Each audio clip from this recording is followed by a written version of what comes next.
Bueno, entonces ahora vamos a comenzar con la primera clase, ¿ya? Donde vamos a ver los principios de teoría celular.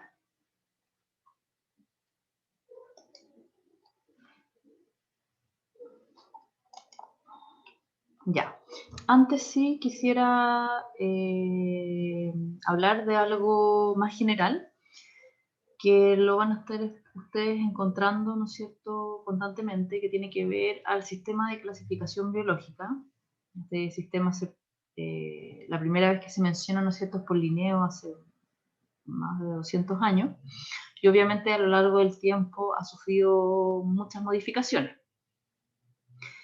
Este sistema de clasificación biológica, entonces, lo que hace es sistematizar, ¿ya? Todos los seres vivos y colocarlos en ciertas categorías según caracteres específicos que van compartiendo. La categoría mayor, ¿no es cierto?, es el dominio, y de ahí la menor vendría siendo la especie. Nosotros estamos acostumbrados a... Existen dos maneras en realidad, o dos partes importantes dentro de este sistema de clasificación biológica que nosotros vamos a estar mencionando constantemente, que tienen que ver con el dominio y el reino, ¿ya? En general, el sistema que nosotros estamos más acostumbrados es el sistema de 5 reinos. Este probablemente nosotros se lo enseñaron en el colegio, donde bacteria ya era clasificado como monera, después estaba protista, que eran los eucariotes unicelulares, hongos, plantas y animales. Este sistema de clasificación se usa bastante, aunque ha tenido algunas modificaciones, entonces ustedes pueden encontrar diferentes sistemas de reino. ¿Okay? Y por otro lado, con respecto a los reinos, ¿no es cierto? Nosotros estamos acostumbrados a dos grandes reinos, que eran procariota y eucariota, ¿no es cierto? Células sin núcleo, células con núcleo. Sin embargo, a partir de los años 70, se descubren las arqueas, que es un tipo, ¿no es cierto?, de procariote distinto a las bacterias, y entonces se genera un nuevo dominio ya de vida. Entonces ya no existen solamente dos, procariota y eucariota, sino que se agrega uno nuevo, que es arquea, ¿ya? Acá tenemos, yo puse esta pequeña cuadrito, ¿no es cierto?, que dice acitota, y esto no es exactamente un reino, un dominio, pero agrupa a todos los virus, ¿ya? Me imagino que ustedes también han escuchado en algún momento, no sé si han tenido otras veces, ¿no es cierto?, discusiones respecto de este tema de dónde se clasifican a los virus, son sistemas vivos, no son sistemas vivos. Vamos a hablar un poquito al final de la clase de esto. Ya, la teoría celular entonces, bueno, esta teoría es parte fundamental de la biología, ¿ya? Y es bastante general y simple. Dice, tiene tres postulados, ya que dicen que por un lado, el primero, todos los seres vivos están formados por células o por productos secretados por las células. La célula es la unidad básica de organización de la vida y toda célula se ha originado a partir de otra célula. Y bueno, la idea de la teoría celular, dijéramos, identificar y describir las propiedades de la célula. La célula es considerada la unidad fisiológica de la vida. Hay que entender en ese sentido, es importante entender la teoría celular, porque de esta manera nos podemos preguntar, por ejemplo, ¿los virus son células o no son células? Es una pregunta que, ¿no es cierto?, valida de hacer. Bueno, entonces la célula es la unidad fundamental de los seres vivos y contiene todo el material necesario para mantener los procesos vitales como crecimiento, nutrición y reproducción. Aquí ya tenemos una primera, ¿no es cierto?, pista con respecto a si deberíamos considerar, por ejemplo, los virus son células o no son células. Entonces, para que sea una célula debe tener todo, dijéramos, debe tener todos los elementos necesarios. Se define como una unidad anatómica fundamental de todos los organismos, ¿ya? Es generalmente microscópica, ya está formada por un citoplasma y membrana que lo rodea, y existen células que pueden contener más de un núcleo.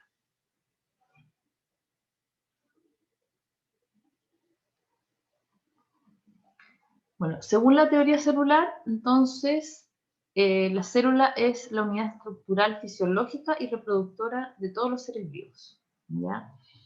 Y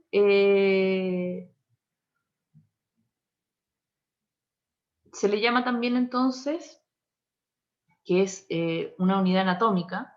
Eso quiere decir que todo ser vivo está constituido por células. Es una unidad funcional. La actividad de todo ser vivo es consecuencia de la actividad de sus células. Y es una unidad reproductora. Todos los seres vivos se reproducen a través de células. ¿Ya? Entonces ahí también con esta ya nos podemos dar cuenta con respecto a por qué, por ejemplo, los virus no se consideran entonces seres vivos y células. Bueno, comunidad anatómica, entonces todos los seres vivos están constituidos por células. Tenemos dos tipos de células, que las vamos a ir viendo en más detalle más adelante, ¿no es cierto? Tenemos las bacterias sin núcleo, o los procariontes, como las bacterias y las arqueas, y las células procariontes,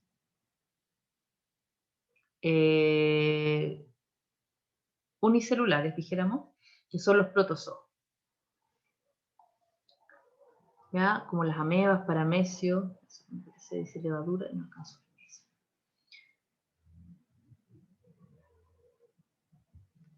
También ejemplo, ¿no es cierto?, tenemos eucariontes multicelulares, ¿ya? Animales, plantas y hongos. Y bueno, comunidad funcional, ¿ya? Porque es una unidad funcional. Dice, todo ser vivo es consecuencia de la actividad de sus células. O sea, en la célula entonces están contenidos todos los procesos metabólicos, ¿ya? Que le permiten al ser vivo ya crecer, reproducirse, etc. Un rasgo fundamental que caracteriza a la vida es el hecho de que todos los seres vivos intercambian sustancias y energía con el medio externo, ¿ya? Es decir, funcionan como un sistema abierto. Todos los seres vivos, ¿no es cierto?, funcionan como un sistema abierto. Ahí tiene la noción de autopoiesis de Maturana, ¿no es cierto?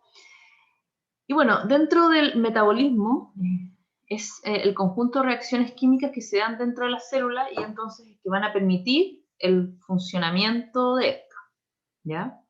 El metabolismo podemos dividir dos principales tipos de reacciones dentro del metabolismo, que están las reacciones anabólicas y catabólicas, ¿ya? Las reacciones anabólicas son aquellas reacciones donde a partir de moléculas de baja masa molecular se producen unas moléculas más complejas. Para todos los procesos anabólicos entonces se requiere energía, son procesos de síntesis, ¿ya? Por ejemplo, síntesis de proteínas, lípidos, la replicación del ADN, la glucogénesis, la fotosíntesis también, todos son procesos anabólicos, ¿ya? Y eso quiere decir que vamos a partir de moléculas pequeñas y vamos a producir, entonces va a terminar a través de la reacción con moléculas más complejas. Y obviamente entonces para este proceso se va a requerir energía. El catabolismo, por otro lado, es el proceso inverso, ¿ya? Entonces es un proceso donde consiste en la degradación de moléculas complejas, transformándolas en productos finales simples. Y bueno, obviamente la célula, ¿no es cierto?, por un lado requiere energía para construir moléculas, pero también tiene rutas metabólicas donde puede, ¿no es cierto?, a través de la degradación de moléculas complejas, obtener energía. Es importante siempre no olvidarse que la célula tiene que funcionar como un sistema abierto, porque si fuera un sistema cerrado, ¿no es cierto?, no podría, dijéramos, obtener energía, por ejemplo, para hacer reacciones anabólicas. Ya, esto es un cuadrito simplemente para que vean lo complejo que es el sistema metabólico, ya que existen una gran cantidad de reacciones bioquímicas que van a dar origen a una gran cantidad de moléculas, desde, ¿no es cierto?, y ahí les mencionaba, por ejemplo, ADN, pero también todas las hormonas, un montón de cosas. versus otras reacciones, ¿no es cierto?, que van a romper, dijéramos, que van a romper moléculas como la fosforilación oxidativa, por ejemplo. Es una unidad funcional, la célula es una unidad funcional, ¿ya? Dice, la actividad de todo ser vivo es consecuencia de la actividad de sus células. O sea, el hecho de que nosotros podamos, ¿no es cierto?, cualquier cosa que nosotros hagamos va a estar relacionado con la actividad celular de cada una de las células. Un ejemplo es la homeostasis, ¿ya? No todos los seres vivos, ¿no es cierto?, tienen todos los fenómenos de autorregulación, pero la homeostasis en general es un fenómeno, ya quiero decir, es un fenómeno de autorregulación conduciente al mantenimiento de una relativa constancia en la composición y propiedades del medio interno del organismo. Por ejemplo, la regulación del pH sanguíneo, el azúcar, los metabolitos en la sangre. ¿Qué quiere decir eso? Quiere decir que el sistema, ¿no es cierto?, los sistemas se encargan de que la variación sea muy baja y en caso de que hubiera cualquier problema, ¿no es cierto?, van a haber maneras de volver siempre al rango en el que le corresponde, dijéramos, a estar. Existen distintos seres, ¿no es cierto?, vivos que van a tener distintos niveles o distintos tipos de homeostasis. Todos tienen, obviamente, homeostasis, porque existen ciertos sistemas como el pH, por ejemplo, el pH sanguíneo es muy importante, entonces obviamente es un sistema que está dentro de homeostasis en todos los seres vivos. Pero, por ejemplo, hay uno como la homotermia, que no está, ¿no es cierto?, en todos los animales.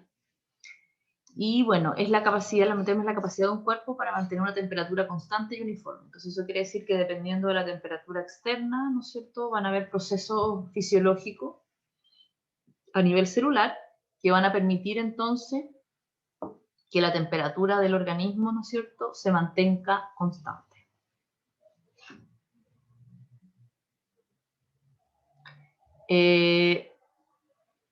La célula también es la unidad reproductora. Entonces, todos los seres vivos se reproducen a través de las células. Los organismos en general, todos atraviesan un ciclo vital en el cual crecen, se desarrollan y se reproducen, ¿ya? Entonces, la célula como unidad reproductora no solamente para reproducir un nuevo organismo, sino también para crecer. El crecimiento, entonces, es el aumento de la masa celular como resultado de un incremento del tamaño de las células individuales, o del número de células, o de ambos. ¿Ya? Entonces, por otro lado, tenemos la célula, entonces, la reproducción celular va a influir en el crecimiento del organismo y también en la reproducción, es decir, la formación de un nuevo ser. Y bueno, todos los seres vivos entonces se reproducen a través de células. Acá en este momento nosotros no hemos estado hablando de reproducción sexual ni nada, sino simplemente la teoría celular dice se reproducen a través de células. Ahora, ¿qué mecanismos existen para esa reproducción? Existen dos mecanismos principales, ¿no es cierto? Por un lado tenemos la reproducción asexual y la reproducción sexual. La diferencia está en que la reproducción sexual, ¿no es cierto?, tiene meiosis, que permite entonces aumentar la variabilidad genética, haciendo combinaciones de los genes de los padres de tal manera que el descendiente, ¿no es cierto?, no tenga el mismo genoma exactamente que el progenitor. En cambio, la reproducción asexual, ya que no solamente, dijéramos, funciona en bacterias, es una reproducción donde el organismo hijo tiene exactamente el mismo genotipo que el organismo parental. Bueno, la mitosis, ¿no es cierto?, en bacterias es la reproducción sexual más común. Sin embargo, existen otros tipos de reproducción asexual, como la gemación, que se da mucho en hongos y también en algunas plantas. La escisión, que también se da en plantas y algunos animales, en algunos animales más sencillos, como por ejemplo las planarias. Si ustedes han escuchado, las planarias son unos, ¿cómo se dice?, unos gusanos que uno puede cortarlos en pedacitos y cada pedacito va a generar un individuo completamente, se va a regenerar todo, y eso incluye la cabeza, porque son una de las cosas de la reproducción asexual, por ejemplo, es que no es sencillo, ¿no es cierto?, reproducir, dijéramos, cuerpos y órganos Sin embargo, la plenaria es un ejemplo de que uno puede cortar en dos y la parte que no tiene cabeza va a ser capaz de regenerar toda una cabeza nueva. Tenemos la fisión binaria, que es dijéramos, lo que nosotros conocemos como mitosis reproductiva, ¿no es cierto?, que se dan bacterias y arqueas. La esporulación y, bueno, y la partenogénesis, que se da en algunos insectos como las abejas, donde solamente hay un progenitor, en este caso el femenino, ya que se va a autorreproducir y va a generar entonces descendencia. Y obviamente los hijos van a tener el mismo genoma que la madre, en este caso. Ya, existen dos tipos de células, como lo hemos estado mencionando, las células procariotas y las células eucariotas. ¿Ya? Y la diferencia entre estos dos tipos de células se dan principalmente en relación al tamaño y a la organización interna. Las células eucariotas son mucho más grandes que las células procariotas. Y bueno, principalmente la diferencia va a estar dada en la envoltura nuclear, es decir, la existencia de un núcleo, ¿ya? Y el material genético entonces va a estar en la célula eucariote en un compartimento diferente que en la célula procariota, y en el citoplasma, obviamente, donde la célula eucariota va a tener una gran cantidad de organelos que no van a estar presentes en las células procariotas. Ya, las células procariontes comprenden bacterias, arqueas y cianobacterias. Son muy pequeñas, ya tienen entre 1 a 10 micrómetros de diámetro, tienen una estructura sencilla, carecen de la mayoría de los organelos como el retículo endoplasmático, los cloroplastos y la mitocondria. Si bien uno tiene la idea de como que el material genético de las bacterias está como flotando en el citoplasma, esto no es cierto, ya está concentrado en una región, sin embargo no existe ninguna membrana ya que va a separar el ADN, dijéramos, del resto del citoplasma. Y bueno, se consideran las primeras formas de vida sobre la Tierra ya, y existen indicios que ya habrían existido hace unos 3.500 millones de años, aunque hay algunos estudios que incluso hablan de hace 4.000 millones de años, lo cual sería bastante reciente, o sea, sería un proceso muy antiguo, teniendo en cuenta que la Tierra, ¿no es cierto?, tiene 4.500 millones de años de antigüedad. Ya, las bacterias y las arqueas, como les comentaba, las arqueas se describieron por primera vez entre los años 60 y 70, ¿me entendió? ¿Ya? Y antes, obviamente, todos los organismos, dijéramos, procariontes estaban dentro del mismo, dijéramos, del mismo saco como bacterias. Y bueno, en la medida que fue posible, ¿no es cierto?, estudiar estructuras más complejas, se pudo entonces determinar de que existía otro, dijéramos, ahora es otro dominio, ¿no es cierto?, completamente distinto de las bacterias, que se les llaman arqueas. Las bacterias ahora se dividen en dos grandes grupos, las gram positivas y las gram negativas, y la diferencia principal en ambas dos está dada por la pared celular, ¿ya? Las bacterias posterior a la membrana plasmática tienen una pared celular, ¿ya? Y la composición de esa pared, entonces, lo que va a definir si son gram negativas o gram positivas. Bueno, las bacterias tienen además, ¿no es cierto?, dijéramos, pueden tener flagelos, tienen ribosomas, obviamente, y eso, ¿ya? Y tienen el ADN, entonces, usualmente se pone así como flotando, pero en realidad usualmente está anclado a la membrana. Bueno, las arqueas en realidad son bastante similares al respecto a las bacterias, aunque tienen algunas diferencias, ¿ya? Obviamente no tienen núcleo, tampoco tienen organelos, tienen típicos los ribosomas, pero tienen algunas diferencias que son bastante importantes. Principalmente lo que está dado con el aparato transcripcional, ¿ya? Que el aparato transcripcional de las arqueas es un poco similar al de los eucariontes, y eso distinto al bacteriano, ¿ya? Y esto también ha llevado a decir que es probable que el origen de los eucariontes esté dado en una arquea con una bacteria más que solamente en bacterias. Y bueno, tiene algunas otras diferencias, ¿no es cierto? La mayoría de las arqueas son extremófilas, no todas. Por ejemplo, contienen algunas diferencias químicas, como que contienen peptidoglicanos, estas no, ¿ya? Las arqueas no son patógenas, eso es bien interesante, hasta el momento no se ha podido encontrar ninguna arquea que produzca, dijéramos, enfermedad en humanos, pero tampoco ni en animales ni plantas, en cambio en bacterias sí. Tienen capacidad de hacer metanogénesis, o sea, producir metano, las bacterias no, ¿ya? Y eso. Y bueno, se localizan en ambientes extremos, generalmente en ambientes extremos, pero hay arqueas que no necesariamente se localizan en ambientes extremos y las bacterias se localizan en todo tipo de ambientes. Después tenemos las cianobacterias, que es un tipo de bacteria, ahora uno la pone separada porque tiene, dijéramos, esta propiedad muy importante, ¿no es cierto?, de hacer fotosíntesis, ¿ya? Se le conoce también como bacterias fotosintéticas, por lo tanto son bastante distintas a una bacteria, dijéramos, no fotosintética, ¿ya? Van a tener entonces una serie de membranas, ¿ya? Ribosomas también, el núcleo, pero van a tener una serie de membranas donde entonces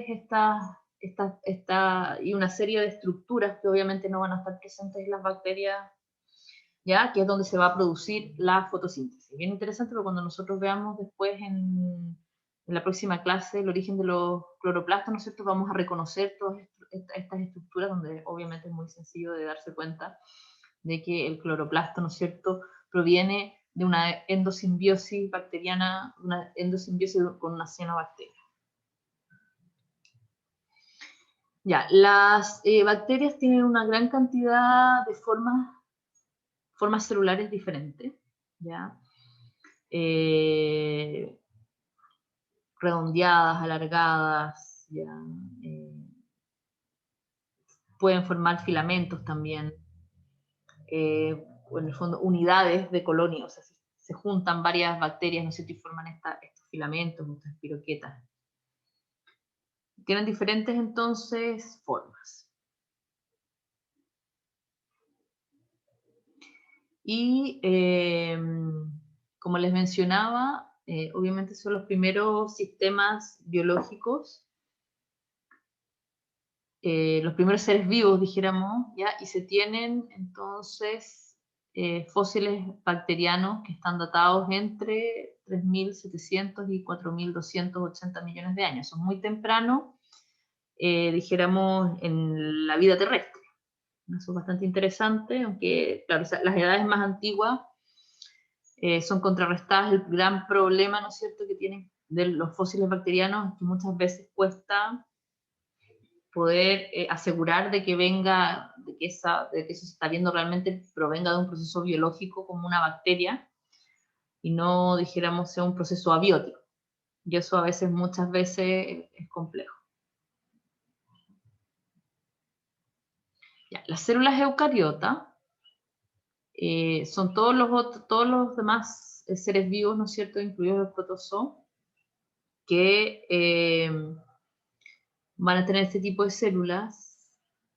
Son mucho más grandes que las bacterias, ¿ya? Las más grandes de las bacterias tenían 10 micrómetros, y la más pequeña tiene 10, o sea, ahí podemos ver entonces, tener una noción de la diferencia de tamaño. Sin embargo, la principal característica, obviamente, es que el material genético está envuelto en una membrana formando el núcleo. Y poseen organelos citoplasmáticos, bacterias no. Y bueno, en el registro arqueológico se muestra su presencia en rocas de aproximadamente 1.200 a 1.800 millones de años de antigüedad. Ustedes verán que debe ser muy difícil, ¿ya? Y ese es otro problema, porque se tiene que fosilizar una célula que supuestamente tiene que tener un núcleo, entonces obviamente no vamos a ver la célula fosilizada con el núcleo. Entonces, dijéramos, a partir de otros, probablemente los tamaños, etcétera, entonces se deduce, ¿no?, que estamos frente a células eucariotas.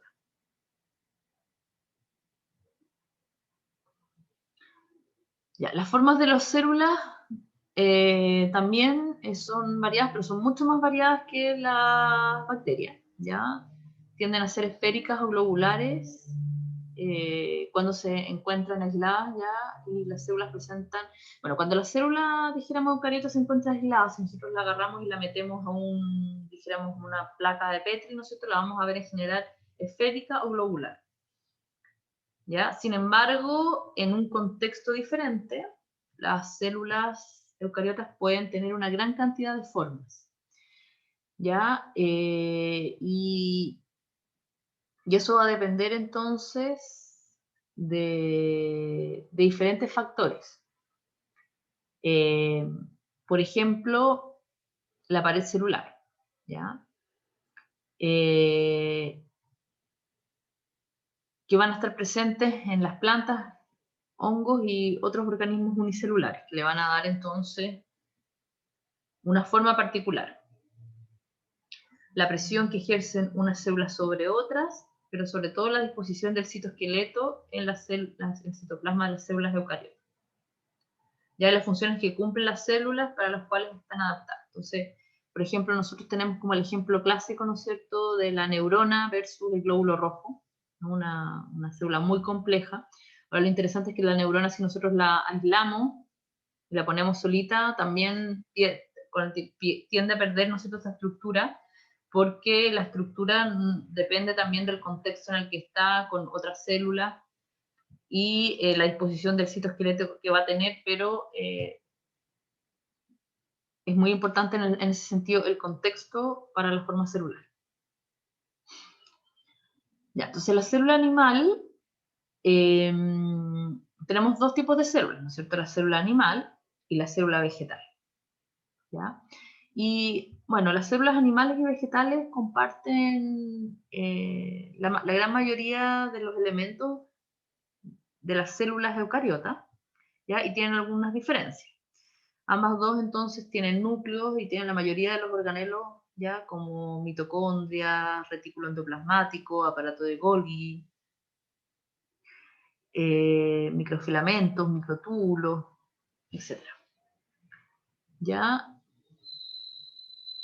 las diferencias principales van a estar dadas por que las células vegetales van a tener pared.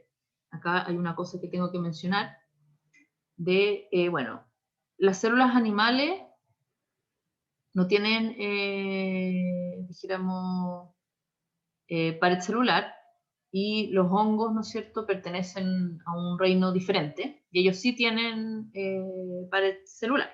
Una pared celular distinta, sí, a la pared que tienen las células vegetales. Los hongos no son vegetales, entonces, ¿ya?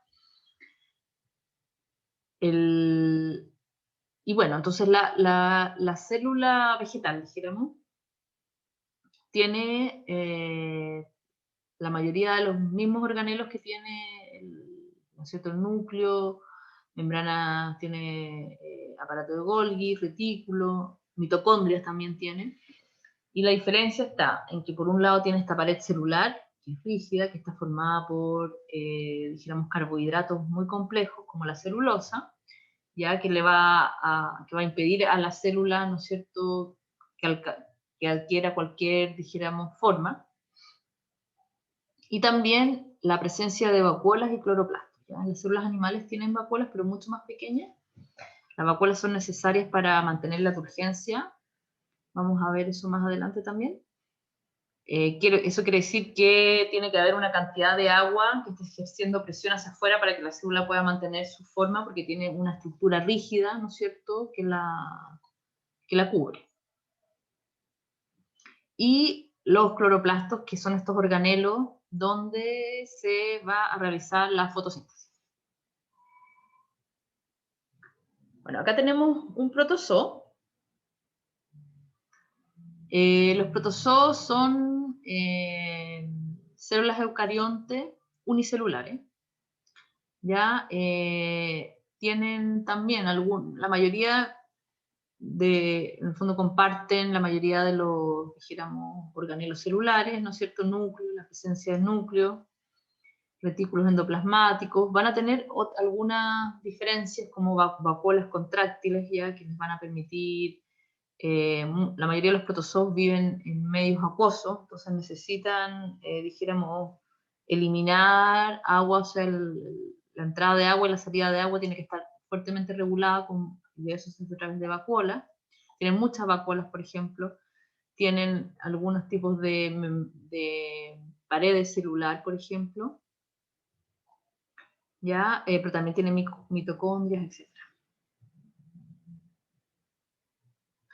Y bueno, acá como volviéndose una generalización, ¿ya? Respecto de las células procariotas y eucariotas, ¿ya? Tenemos un cuadro, dijéramos, con las semejanzas y las diferencias, ¿ya? Con respecto, obviamente, por ejemplo, la célula vegetal también tiene pared, al igual que las células procariotas, pero la pared celular tiene un origen diferente en las células procariotas que en las células vegetales. Ya las células procariotas tienen una hebra circular de ADN, las células animales, o sea, las células eucariotas, quiero decir, tienen muchos fragmentos lineales de ADN, no tienen ribosomas, las bacterias no tienen ningún otro organelo, en cambio, las células vegetales sí. La diferencia está entre la célula animal y la célula vegetal, que prácticamente no tienen vacuolos, o si tienen son muy pequeñas, y las células vegetales tienen, y la presencia de cloroplastos en las células vegetales, ¿no es cierto? Ambas dos, las células vegetales y la célula animal, ambas dos tienen mitocondrias, con lo que podemos darnos cuenta entonces que la adquisición de cloroplastos, ¿no es cierto?, es posterior bastante posterior entonces a la aparición de la célula eucariota propiamente. Bueno, los fósiles de eucariotas, como les decía, son más complejos de poderlos encontrar, ¿ya? Y sí se han catalogado como fósiles de células eucariotas estos encontrados hace 1870 millones en Estados Unidos, y tenemos acá esta de la formación de rotas que me parece que era en India, ¿ya? Donde también se han encontrado entonces uno de los primeros eucariotes unicelulares, que se llama Vipardia spiralis. Acá hay otros ejemplos más de fósiles de células eucariotas, ya, que están datados entre 1600 a 1800 millones de años. Eso quiere decir que si nosotros tenemos en cuenta de que la primera aparición de las bacterias fue hace 2000 millones de años, o sea, hace 4000 millones de años, habrían pasado 2000 millones de años, dijéramos, siendo las bacterias el único, dijéramos, tipo de vida celular. Eso habla de la complejidad, ¿no es cierto?, que tiene que haber ocurrido para poder crear una célula eucariota. Y bueno, con respecto al origen de las células eucariontes, Lynn Margulis, que es una bióloga estadounidense muy importante, ya propuso la hipótesis de la endosimbiosis seriada para explicar la aparición entonces de las células eucariontes. Ya también se le conoce como teoría endosimbiótica o Serial Endosymbiosis Theory en inglés. ¿Ya? Y lo que hace es describir la aparición de las células eucariontes como consecuencia de sucesivas incorporaciones simbiogenéticas de diferentes bacterias de vida procariota. Bueno, ella propuso esta hipótesis en los años 70, 80, por ahí. ¿Ya? Y Lynn Margulis entonces ¿cómo se dice? Propuso 4 diferentes como se dice, 4 diferentes endosimbiosis, ¿ya? Y bueno, eso ha cambiado bastante, pero una de las principales, ¿no es cierto?, tenía que ver con la mitocondria, pero también el núcleo, los flagelos. No puedo. Ya, puedo, si quieren, subir, ¿no es cierto?, el paper de Lynn Margulis, igual son como 60 páginas, pero si los quieren ver, puede ser bien interesante, ¿no es cierto?, donde se produce esta hipótesis. Sin embargo, con el tiempo se ha visto que es bastante más complejo el tema, o sea, la teoría endosimbiótica en realidad ya no está contrastada en ese sentido de que es aceptado de que que las células eucariontes habrían provenido, ¿no es cierto?, de simbiosis con una bacteria, por ejemplo. Ahora, sin embargo, ¿cuáles habrían sido las bacterias? ¿Y cómo habría sido en realidad el proceso? ¿Qué fue primero, por ejemplo?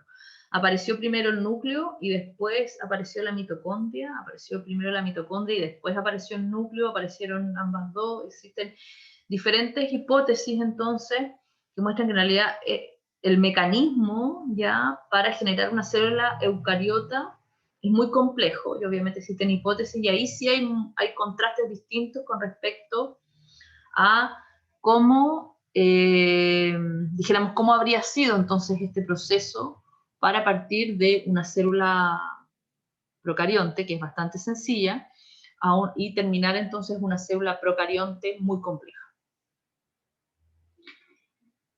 Bueno, acá tenemos un ejemplo, ¿ya?, de dos principales, dijéramos, como hipótesis respecto de cómo se habrían producido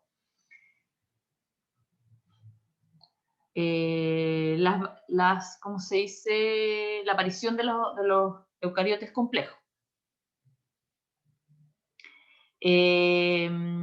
Primero, entonces, tenemos acá, por ejemplo, en esta, no sé, tenemos un protoeucariote. Eso quiere decir que ya va a tener cierto sistema. ¿Ya? Acá, por ejemplo, en esta parte, ellos proponen que primero habría aparecido el núcleo, y posteriormente este protoeucarionte habría entonces, por alimentación, habría comido, ¿no es cierto?, un tipo de bacteria que todavía existe que se llama alfa-protobacteria, y esta bacteria ya, sin embargo, no habría sido degradada y habría quedado, ¿no es cierto?, como un endosimbionte, y a lo largo de los miles de millones de años, o cuánto habrá tomado el proceso, dijéramos, no sé si habrá tomado miles de años, pero este endosimbionte habría, dijéramos, perdido genes, habría transferido ciertos genes al núcleo, etc. Entonces, se habría, dijéramos, producido, dijéramos, de ahí entonces se habría llegado a este eucariote complejo.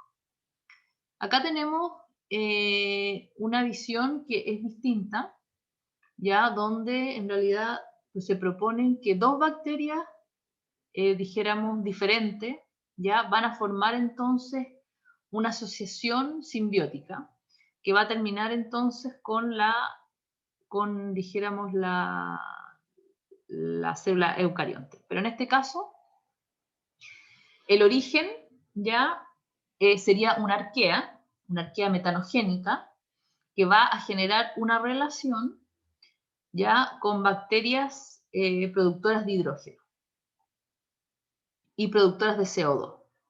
¿Ok? Entonces, en el fondo, que le van a servir a la bacteria, a esta arquea como, dijéramos, como alimento.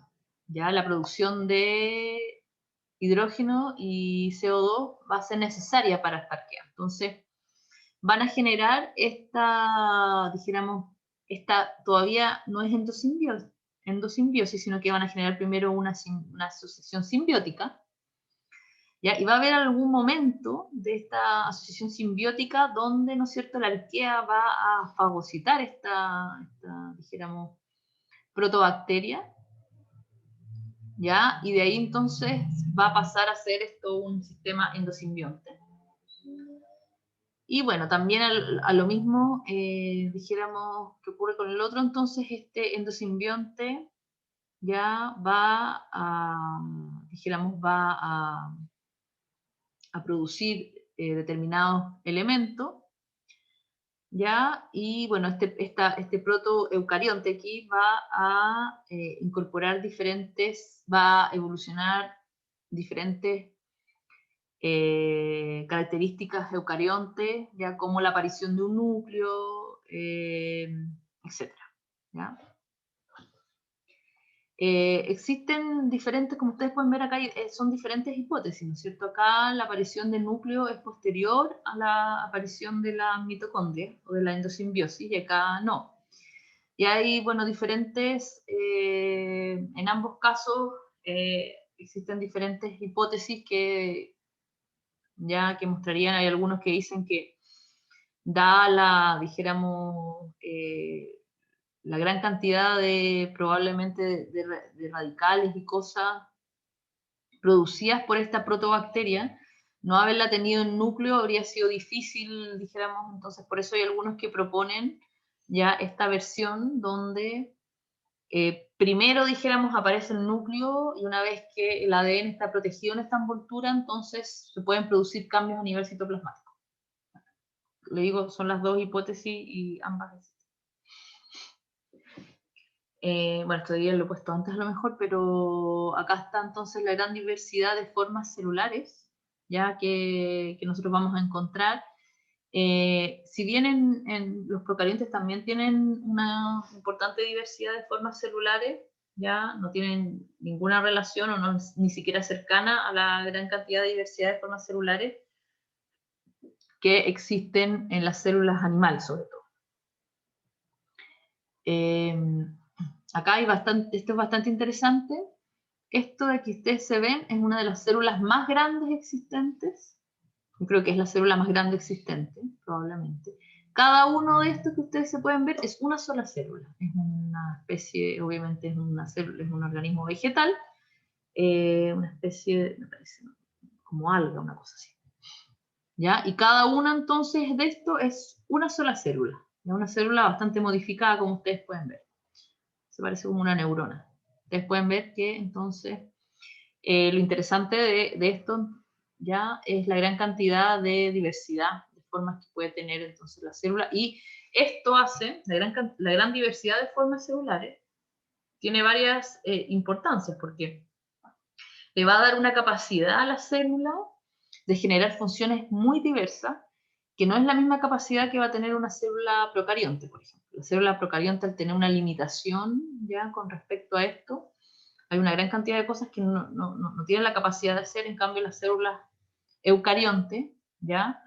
Tienen un rango que permiten generar una gran cantidad de funciones distintas, y lo que van a hacer, lo que hace que al final nosotros podamos explicar la gran diversidad de formas de vida que existen en la Tierra, desde formas más simples a formas mucho más complejas, incluyéndonos nosotros. Y lo último entonces que le iba a comentar es con respecto a este dominio de vida, o dominio, no sé si de vida, que se llama acitota, ya que permite describir a los virus y a los agentes subvirales en las clasificaciones biológicas. ¿Cuál es el problema de no tener acitota? De que en el fondo los virus también son sistemas biológicos, dijéramos, son sistemas biológicos. Ahora es distinto decir sistema vivo, ¿ya? Pero no existe ninguna duda que es un sistema biológico. Entonces, ¿cómo clasificamos entonces los virus? Los virus vimos que no cumplen las principales, dijéramos, principios de la teoría celular, ¿ya? Por lo tanto, no son células, por eso se llama acitota. Eso quiere decir que no son células. Al no ser células, nosotros, basándonos en la teoría celular, no deberíamos clasificarlos como organismos vivos. Entonces es como bien complejo, porque entonces, claro, no son seres vivos, son seres biológicos, porque son, dijéramos, son algo, ¿ya? Entonces, ¿qué es lo que son los virus? Claro, son envoltura, una membrana, que pueden tener diferentes cosas con un ADN, o sea, con un material genético, quiere decir, no ADN. Material genético porque y este material genético puede tomar muchas variantes, ya desde ser virus de ARN, virus de ADN, virus de ADN con doble cadena, con una cadena, y así sucesivamente. O sea, los virus tienen todas las posibilidades que ustedes quieran, ya. Y obviamente el virus no tiene la capacidad, ¿no es cierto? No tiene la capacidad, por ejemplo, autorreproductiva. Necesitan entonces de la maquinaria celular, pero no solamente para reproducirse, sino, por ejemplo, para producir proteínas y cosas. Entonces no tienen ni la capacidad reproductiva, no tienen ni autosuficiencia reproductiva, ni autosuficiencia metabólica. ¿Ya? Entonces eso nos lleva a ver que en realidad no son seres vivos, pero son sistemas biológicos. Entonces, hoy se propuso este dominio de vida, ¿no es cierto?, para poder clasificar obviamente a los virus y sistematizarlos ya en los sistemas filogenéticos, que hace mucho más sencillo poderlos estudiar, etc.